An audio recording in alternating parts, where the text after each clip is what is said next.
Are we seeing flashes of the old Aryna Sabalenka? That's right, one of the most disliked players on tour. The type of player losing at the U.S. Open to go smash her racket and break a very expensive boom microphone. The type of player to smash her rackets whenever she's down. The type of player to just curse out her camp on live television, telling them to leave.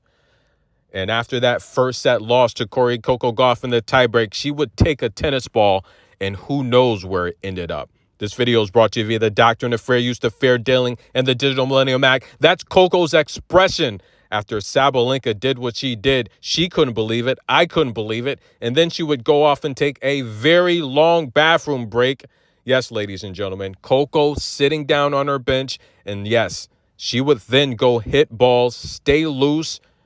And if you ask me, that's what she needs to do, because Aryna Sabalenka is going to come back with a vengeance. She's going to come back with power, aggression, and she's one of the few players on tour, my personal opinion, from watching these ladies play hundreds of matches, Sabalenka plays better when she's down, because she plays carefree. And if you want to be a good tennis player in this climate, you have to be able to mentally focus and not care. Stick to your game plan. If you make mistakes, that's fine. But the beautiful thing about tennis, unlike these sports like football and basketball and boxing that have clocks, there's no clock in tennis. Well, unless you're talking about the first service clock, but a lot of the veterans figured out a way around that because there's no time limit on the second serve. So they make up for it. They catch their break, their breath on the second serve. But listen, ladies and gentlemen, when it comes to tennis, the best player is normally going to win, because over the course of a grueling match, there's problem solving and there's aggression when you're Aryna Sabalenka. She plays harder,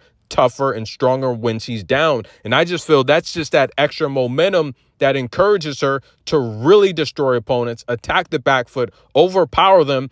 And when you're facing Sabalenka, that type of pressure over the course of a match will break you. It will frustrate you mentally and downright make a lot of players just give up and say they can't do it. The difference between Coco and most players is she can handle the power of Sabalenka. She said it herself. And I think her athletic ability and the attributes she has that frustrate Sabalenka, that made Sabalenka more frustrated and more prone to mistakes. But we're going to see what happens in the second set. I think we have a lot of tennis to be played. If I were coaching Coco, I would say stay mentally focused.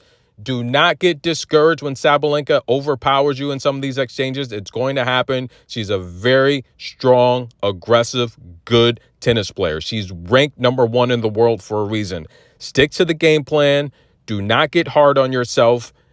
And at the end of the day, if you do what you did in the first set, you have a good chance to win this match. After the first set, ladies and gentlemen, we can see Coco leading the ace count. And when it comes to the points won on serve, a very messy first set. But the winners, guys, Coco leading the winner count, nearly a 2-to-1 ratio. The unforced errors, I do feel Sabalenka's making them at the worst possible times.